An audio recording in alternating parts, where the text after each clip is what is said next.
अरे आईडी हटा लो, आईडी हटा लो, आईडी हटा लो। ऐसा कर सकते थे क्या सोना? तुम तो मेरा भी पी जाते हो। तुम तो मेरा भी पी जाते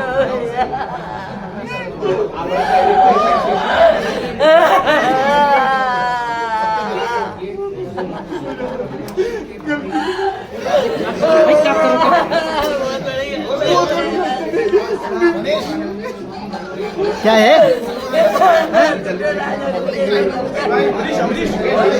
हाँ यस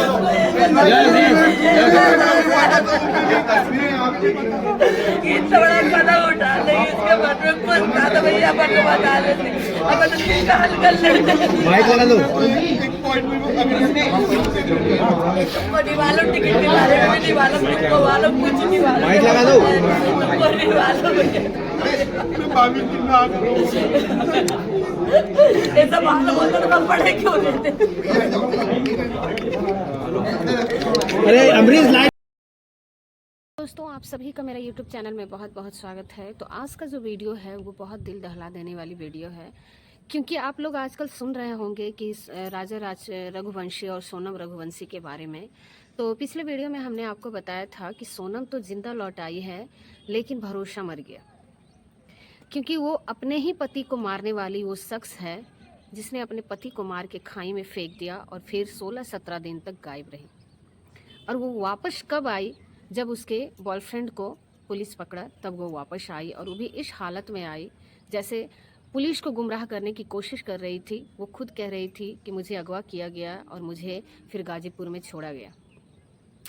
एक वीडियो आया था सामने, जो सोनम का भाई होता है गोविंद, जो 15 दिनों तक अपनी बहन को मेघालय में ढूंढता रहता है, ढूंढता फिर रहा था। और वही गोविंद जिसके पास 9 जून को सोनम गाजीपुर से फ़ोन की थी, और इस वक्त वही गोविंद अपने सोनम के उसी ससुराल में, यानी कि राधा रघुवंशी के घर पर, जिस राजा रघुवंशी का कत्ल खुद गोविंद की बहन सोनम ने किया था, अब वो इल्ज़ाम राजा रघुवंशी के घर पर जब पहली बार पता चला कि सोनम ही कातिल है।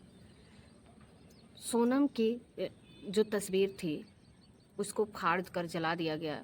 लोग गुस्से में थे, रिश्तेदार गुस्से में थे, घर वाले गुस्से में थे, लेकिन उसी सोनम का भाई और उसकी किस्मत, हिम्मत देखिए, वो उसी राजा के घर पहुंचता है और राजा की माँ के गले मिलकर रोता है, बहुत रोता है। ये जो एक फ्रेम है, इस तस्वीर है, ये वीडियो आप लोग देखे होंगे, ये एक फ्रेम में मरी हुई है। इंसानियत का थोड़ा सा हिस्सा नज़र आता है। जिसकी बहन इस घर के चिराग को बुझा देने का इल्ज़ाम है, उसी का भाई उस घर में वहां जाकर उन लोगों से माफ़ी मांगता है, उन्हें हौसला देता है और फिर कहता है उसकी बहन कसूरवार है, वो खुद उसे सज़ा दिलाने के लिए किसी भी हद तक जा सकता है। राजा के घर वाले भी अच्छे लोग हैं, उन्हें भी पता है कि सोनम का भाई जो अपनी बहन को ढूंढने के लिए 15 दिनों से घर द्वार छोड़कर मेघालय में भटक रहा था, वो बेचारा अनजान था। उसे पता ही नहीं था कि उसकी बहन क्या कर रही है, क्या नहीं कर रही है। इसीलिए अक्सर होता ये है कि जब कोई क्राइम करता है या कोई क्रिमिनल पकड़ा जाता है, तो उसके साथ साथ हम उसके पूरे परिवार को क्रिमिनल बना देते हैं, जबकि क्राइम करने वाला एक होता है। और यहाँ सोनम गुनहगार है, लेकिन सोनम का भाई का कोई गलती नहीं है, क्योंकि इसने कुछ नहीं किया था। और इसके हौसले और जज्बे को सलाम है कि ये जानते हुए भी कि सोनम के घर वाले, रिश्तेदार, शायद जो ससुराल वाले हैं सोनम के गुस्से में होंगे, वो फिर भी वहाँ पहुँचता है और राजा की माँ को गले लगकर रोता है। इसीलिए आपको तस्वीर दिखाई गई थी। अब आते हैं आज की कहानी के ऊपर। मेघालय के डीआईजी के डेविस एनआर मार्क से हमारे आज सहयोगी अरविंद ओझा ने मेघालय में बातचीत की, और सोचकर भी अजीब लगता है कि जिसकी शादी को सिर्फ 11-12 दिन हुए, वो पति को मार डालती है। पति हथियार से घायल होने के बाद जमीन पर तड़प रहा, अभी जिंदा है, मरा नहीं है। राजा रघुवंशी, 3 किलर उसके पास खड़े हैं और वहीं पर खड़ी है उसकी पत्नी। राजा मरने से पहले ये देख चुका था और राजा मरने से पहले ये जान चुका था कि उसकी मौत की वजह क्या है। सोचिए, वो हनीमून मनाने गया था, जो डीआईजी साहब ने इन लोगों से पूछताछ की, उसके बाद जो कहानी आई वो यह है कि 23 मई की दोपहर को तीनों सुपारी किलर एक स्कूटी पर गए और सोनम और राजा रघुवंशी एक स्कूटी पर, क्योंकि जब तक राजा जिंदा था इसके बाद वो पहुंचते हैं उस जगह पर जहां 300 स्टेप के बाद 3000 स्टेप की सीढ़ियां नीचे जाना था, फिर ऊपर आना था। स्कूटी पार्क करते हैं और उसके बाद ये लोग नीचे जाते हैं और नीचे जाने के बाद सन्नाटा था और अचानक मौका देखकर एक सुपारी किलर आकाश हमला करता है। और जब हमला करता है सोनम पास में खड़ी थी और जब राजा रघुवंशी गिर पड़ता है तब सोनम करीब आती है देखने के लिए कि सचमुच वो मरा है कि नहीं। और थोड़ी देर के बाद जब यकीन हो जाता है उन सुपारी किलर के साथ साथ सोनम को भी कि अब राजा मर चुका है, इसके बाद अब राजा की लाश को वहां से उठाकर बराबर एक खाई में, उस खाई में फेंकना था। 3 किलर थे, तीनों ठीक ठाक हट्टे कट्टे आराम से राजा की लाश को उठाकर खाई में फेंक सकते थे। लेकिन पता नहीं क्या बात थी कि सोनम उन सुपारी किलर की मदद के लिए आगे आती है। फिर 4 हो जाते हैं और चारों मिलकर एक एक हाथ पैर राजा रघुवंशी का पकड़ते हैं और फिर उसको उठाकर पास की खाई में फेंकते हैं। एक सुपारी किलर ने एक पैर, एक ने 2 दूसरा पैर और एक ने हाथ। इनमें से एक जो अपनी पति की खाई में फेंकने जा रही थी वो सोनम का हाथ लाश को फेंकने के बाद अब ये लोग 3000 स्टेप ऊपर आते हैं और ऊपर आने के बाद स्कूटी अब भी 2 है लेकिन अब आदमी हो गए 4, क्योंकि नीचे गए थे 5। राजा रघुवंशी अब मौत हो चुकी थी, लाश खाई में फेंकी जा चुकी थी। अब वापस ऊपर आते हैं, एक स्कूटी पर 2 कातिल बैठता है, दूसरी स्कूटी पर 1 कातिल, साथ में पीछे बैठती है सोनम। जिस कातिल ने सोनम के पति राजा रघुवंशी को मारा उसी की स्कूटी पर बैठकर ये चारों वहां से निकलते हैं और करीब 12 किलोमीटर दूर पहुंचते हैं। और वहां जाने के बाद सोनम उस स्कूटी से उतर जाती है और उस स्कूटी को फिर वहीं लवारिस हालत में छोड़ दिया जाता है। इसके बाद तीनों सुपारी किलर निकल जाते हैं, सोनम अलग निकलती है और ये जो शिलोंग के डीआईजी हैं ये उनका स्टेटमेंट है। तीनों एक्यूज ने, कॉन्टेक्ट किलर ने राजा रघुवंशी का मर्डर किया तो बॉडी को खाई में फेंकने में किन किन का रोल था वो लोग थे।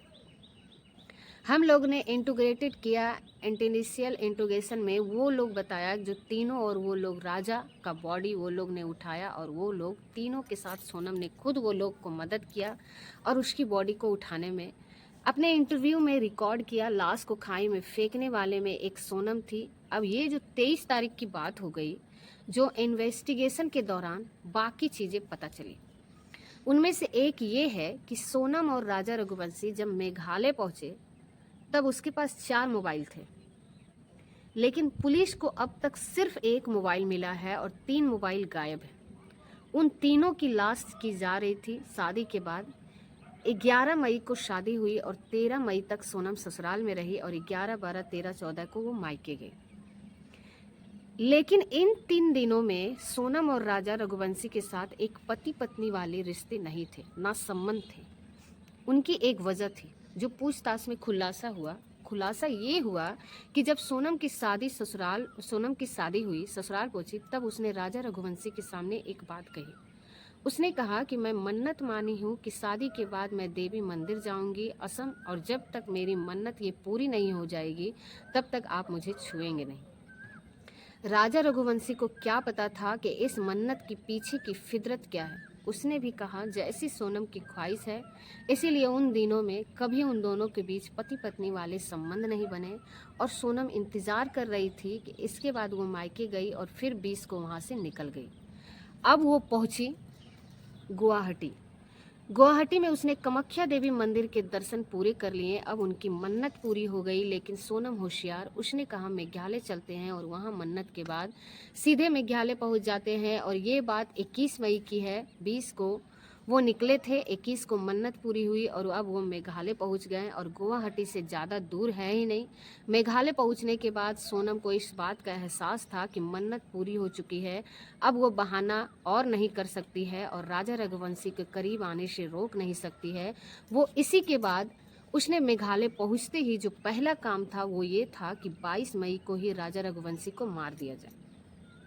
21 को पहुंची थी, 22 को प्लानिंग थी, और प्लान ये था कि राजा रघुवंशी का कत्ल नहीं करना है ताकि शक ना हो, उसे एक सेल्फी मौत देनी है। किसी ऐसी जगह पर शिलोंग में जाएंगे या चिरापुंजी में जहाँ पर गहराई खाई हो, वहाँ से उसको धक्का देंगे और फिर वो मर जाएगा। उसके बाद यही बताएंगे कि ये एक हादसा था, लेकिन खराब मौसम, गहरे बादल और बारिश ने सोनम का ये प्लान बिगाड़ दिया। वो तो हो नहीं पाया। अब सोनम परेशान हो गई क्योंकि उसे पता था कि अब जो राजा रघुवंशी है वो लौटने को भी तैयार नहीं है, फिक्र भी है। उसने कह दिया कि वहाँ से 2 दिन में लौट आएंगे। 21 को पहुँचा था, 23 को लौटना था। अब 23 ही तारीख थी सोनम के पास और 23 को वो ट्रेडिंग के लिए गए, लेकिन इत्तेफाक से उस दिन उन्हें कहीं कोई सन्नाटे में खाई नज़र नहीं आई जहाँ से धक्का दे सके। इसीलिए प्लान बी पे काम हुआ और सुपारी किलर को फिर कहा गया कि तुम ही मारो, लेकिन मरते वक्त वो वहाँ पर गवाह के तौर पे खड़ी थी। फिर कातिल के साथ ही अपने पति के कातिल के साथ स्कूटी पर वापस गई। मर्डर के बाद वो लोग एक जगह से जिसका नाम मॉन्टॉक, वहाँ से लोग एक साथ आए थे। कॉन्टैक्ट किलर्स के पास वो लोग 2 स्कूटी में आए थे और दूसरी स्कूटी में सोनम बैठ के, वो तीसरा मतलब जो लोग एक स्कूटी में बैठे थे, वो तीसरा जो कॉन्टैक्ट किलर है उसके साथ सोनम बैठ के मॉन्टॉक बोल के एक जगह है वहाँ पर वापस आ गए। डीआईजी साहब ने ये भी खुलासा किया, अजीब चीज़ है कि जब इन 5 में से अलग अलग इंट्रोगेशन हुआ, अभी तक किसी को आमने सामने बिठाकर खुलासा नहीं हुआ, मतलब पूछताछ नहीं हुई। इसकी वजह यह है कि अभी ऑफिशियली पुलिस कंट नहीं मिली है। आज मेघालय की कोर्ट में 5 आरोपियों को 4 इंदौर से पहुंचे और यहां से सोनम को गाजीपुर से ले जाया गया और इन 5 को आज दोपहर को मेघालय बल्कि शिलोंग की कोर्ट में पेश किया गया। शिलोंग पुलिस ने कोर्ट के सामने ये कहा कि राजा रघुवंशी के कत्ल के सिलसिले में इन 5 के खिलाफ उनके पास तमाम दस्तावेजी डॉक्यूमेंट और एविडेंस है, चाहे वो इलेक्ट्रॉनिक एविडेंस हो, चाहे टेक्निकल एविडेंस हो, सटल एविडेंस हो, या फिर चैट के रूप में हो, या फिर सीसीटीवी कैमरे के तौर पे, वो वेपन के तौर पे हो, सारे एविडेंस है। और ये इतने पुख्ता एविडेंस है कि अदालत ने इन्हें कड़ी से कड़ा सज़ा दिलाने में बहुत मददगार होंगे। कोर्ट के सामने उन्हें कुछ एविडेंस पेश किए और इसी के बाद कोर्ट ने इन 5 को नेक्स्ट 8 डेज अगले 8 दिनों के लिए पुलिस कस्टडी में भेज दिया गया। अब इनसे पुलिस कस्टडी में आज से पूछताछ होगी। आज शाम से बल्कि शुरू हो गई है। जो डीआईजी साहब ने बताया कि इन लोगों ने अलग अलग पूछताछ की गई, इंदौर में फिर गाजीपुर में। रास्ते में जो एक नई चीज़ ये आई कि जब जब सोनम ने पूछा गया, सोनम ने और राज ने, तीनों सुपारी किलर ने अपना जुर्म कबूल कर लिया। उन्होंने मान लिया कि हाँ उन्होंने ही राजा रघुवंशी को मारा। लेकिन जब बात ये आई सवाल कि ये मास्टरमाइंड कौन प्लान किसका था, सोनम हर बार राज कुशवाहा का नाम ले रही थी और राज कुशवाहा से जब पूछा गया कि प्लान किसका था तो वो सोनम का नाम ले रहा था। आपको यकीन नहीं आता है, वो खुद जो कि डीआईजी है मेघालय के रिकॉर्ड पर कैमरे पर कह रहे हैं। सुनिए, वो उनको ब्लेम गेम भी कर रहे हैं कि क्या सोना एक्सेप्ट है। वही देखिए, वो लोग इंट्रोगेशन अलग अलग जगह में हुआ। राज जो अपने इंदौर में पकड़ा गया था, उससे पूछताछ प्रीलिमिनरी इंट्रोगेशन जो कि इंदौर में हुआ। सोनम को मतलब गाजीपुर में पकड़ा गया और उसको अभी हम लोग ने जस्ट ब्रीफली कुछ पूछा है तो वो हम लोगों को अभी भी ब्लैकमेल कर रही है। जैसे कि इसका मास्टरमाइंड कौन है, मतलब प्लान किसने बनाया था। सोनम बोल रही है कि राज ने बनाया था, राज बोल रहा है कि सोनम ने बनाया था। ऐसा कंट्रोवर्शन अभी चल रहा है। तो अभी जो मुकदमा भी शुरू नहीं हुआ है, ऑफिशियली पूछताछ अब शुरू हो रही है, लेकिन लगता है कि इन दोनों प्रेमी जोड़ों के बीच अभी से दरार पड़नी शुरू हो गई। क्योंकि जब बात जुर्म और सजा की है तो एक दूसरे पर जब डाल रहे हैं, सोनम कह रही है कि इसकी प्लानिंग थी, राज कह रहे हैं कि सोनम की प्लानिंग थी। जाहिर सी बात है कि जो सारे एविडेंस है, जब 8 दिन है अभी मेघालय पुलिस के पास, पूछताछ के दौरान सारी सच्चाई तो सामने आ जाएगी। एक तो मैंने पहले भी आपको कहा था कि आखिर ये सेल्फी कॉलिंग वाली बात क्यों थी, सेल्फी क्यों। मेघालय पुलिस ने बताया कि जब सोनम ने सोशल मीडिया अकाउंट को खंगाला था, गूगल सर्च इंजन के जरिए उसकी देखी गई थी कि क्या क्या वो कर रही थी। पिछले 1 महीने में तो मेघालय को बहुत सर्च किया उसने, मेघालय, चेरापूंजी, इन सब को सर्च किया और यहाँ से भी ग्लो मिला। असल में, और दूसरा ये भी देखा कि सेल्फी को कितने हाथ से हो रहे हैं। अलग अलग हर खबरें आती रहती है। तब उसे पहली बार ये आया कि अगर सुपारी किलर से मारते हैं तो थोड़ा सा एक डाउट होता है पकड़े जाने का। तो सुपारी किलर को किलिंग का सेकेंड ऑप्शन रखा गया और पहला ऑप्शन सुपारी किलर था ही नहीं, ये सेल्फी का प्लान था। और अगर प्लान बी नहीं हुआ तो क्या करेंगे, यानी डेस्पेरेट में मरने के तो सोनम मुराद ने पहले यही बनाया था कि सबसे पहले नाकाम होगा तब हम सेकेंड सुपारी किलर से ये काम करवाएंगे। पहला यही था कि इसे हादसा दिखाना था और इसके लिए किसी गहरी खाई के करीब जाना, सेल्फी लेना और मौका देखते ही राजा को धक्का मारना। वो गहरी खाई में जाएगा, मौत हो जाएगी। उसके बाद पोस्टमार्टम रिपोर्ट में ऊंचाई से गिरने की वजह से मौत साफ साफ आ जाएगी।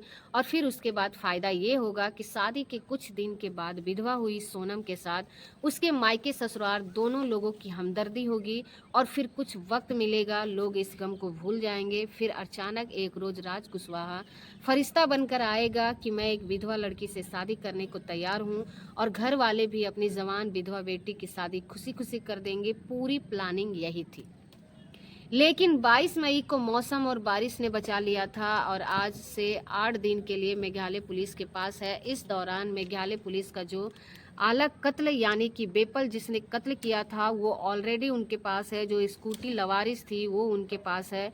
जो रैन कोट शर्ट थे आकाश सुपारी किलर का जैकेट खून से सना हुआ वो उनके पास है। और उन सारी चीज़ों को डीएनए और फोरेंसिक एविडेंस जांच के लिए भेज दिया गया। तो ये सारी चीज़ें प्लस सीसीटीवी कैमरे में कातिलों के साथ सोनम की मौजूदगी भी एक अच्छा और एक बड़ा एविडेंस है।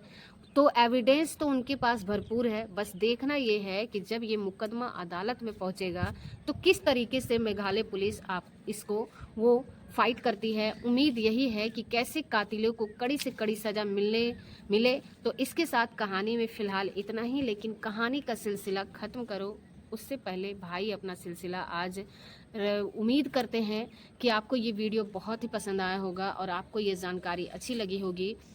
एक ऐसी लड़की जिन्होंने एक घर उजाड़ दिया, अगर उसको शादी नहीं करना था, अगर उसको राजा रघुवंशी के साथ नहीं रहना था तो उसे शादी नहीं करना था। वो अपने पति को बोल सकती थी, अपने सास को बोल सकती थी, लेकिन किसी का जान लेने का अधिकार किसी को नहीं है। हम हर वो लड़की से कहना चाहते हैं, चाहे वो शादी करने वाली हो या शादी कर चुकी हो, कि अगर आप अपने पति को धोखा दे रहे हो, अगर अपने पति के साथ नहीं रहना चाहते हो तो आप पहले ही बता दो, आप अलग हो जाओ, लेकिन किसी का जान मत लो। उम्मीद करते हैं आपको ये वीडियो बहुत ही पसंद आया होगा। मिलते हैं ऐसे ही किसी नए वीडियो के साथ, तब तक के लिए आप सभी लोगों का बहुत बहुत